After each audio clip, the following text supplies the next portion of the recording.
Hello, I'm Neil MacDonald. I've been running megalithic tours for nearly 2 decades now, because throughout Britain and Europe, mysterious stone structures such as this can be found dating back thousands of years. But why did our ancestors build these magnificent monuments, and what were they used for? Well, in this series of short videos, I'm going to attempt to answer these questions one ancient site at a time. So please do click on subscribe and on the bell to be notified of these future videos.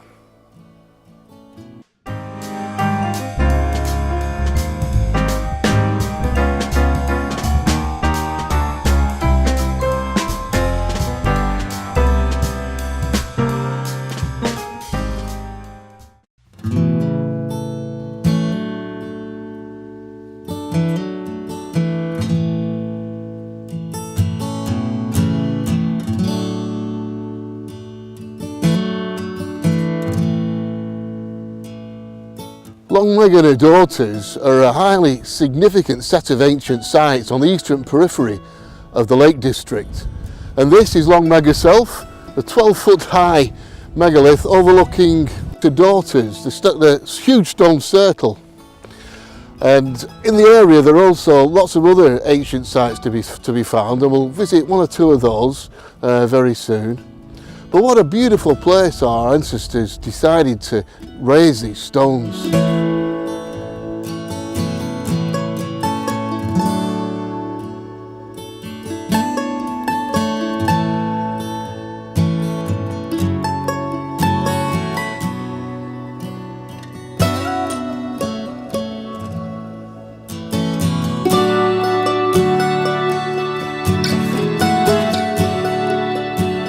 Here on the northeast face of Longmeg, there are some highly unusual carvings. You can see spirals. There are 3 sets up here and further down.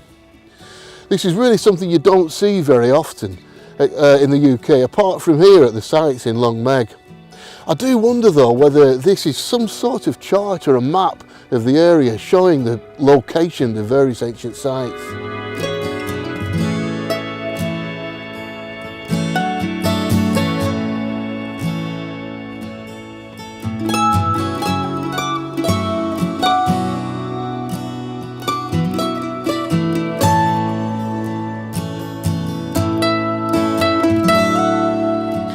Longmeg herself was here a long time before the stone circle, and she appears to have fixed the position of the circle, because once upon a time you used to be able to stand in the centre of the circle itself and watch the winter solstice sun set over the top of Longmeg in an alignment right over the mountain of Helvellyn.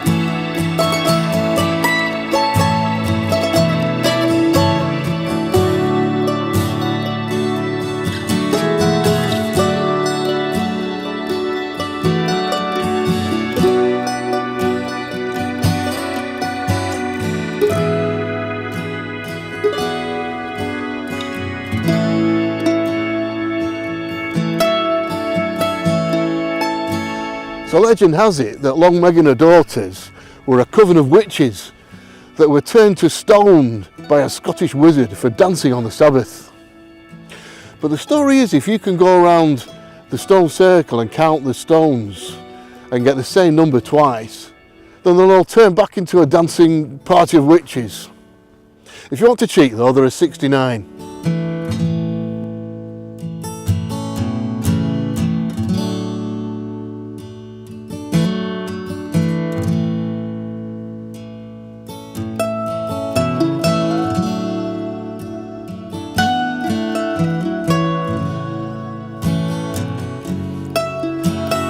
The stone circle here at Longmeg is the 3rd largest in the UK, with only really Stanton, Drew and Avebury beating it in size.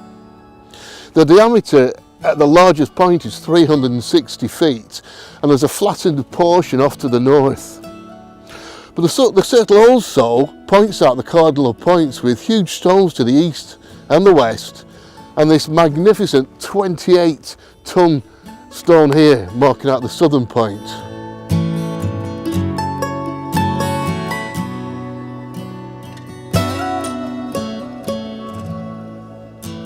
This is Long Meg's smaller partner, Little Meg. Now it's said that this used to be a burial cairn, but either way it's a beautifully formed little stone circle. This is the largest stone here, about 3.5 feet tall.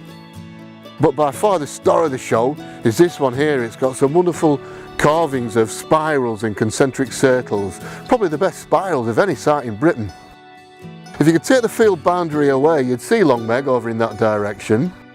And interestingly, if you follow this hedgerow here, it would take you right through the middle of Long Meg Stone Circle. And then at a right angle from here, at 2,500 feet in that direction, is an ancient cross in Addingham churchyard.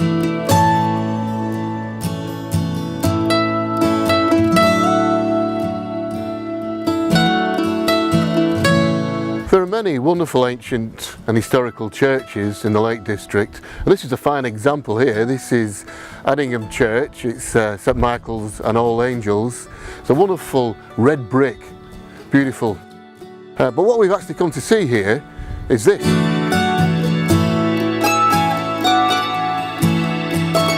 It's the ancient thumb cross with its elaborate spirals and the central hub here and the 4 circles. It must have marked this area as sacred, and it's definitely part of the ancient landscape that takes in Long Meg, Little Meg, and probably Glastonbury Stone Circle over there to the north.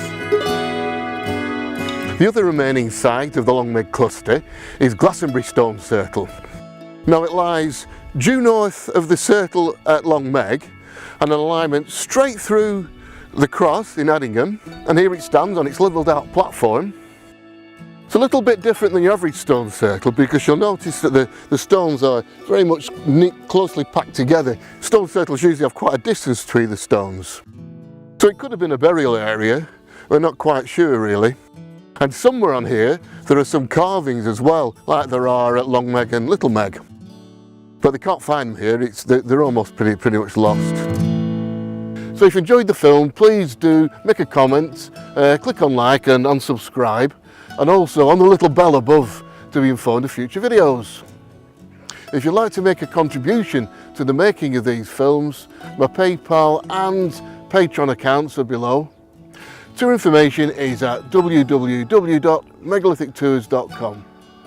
I hope to see you on a tour very soon, but in the meantime, have a truly megalithic time.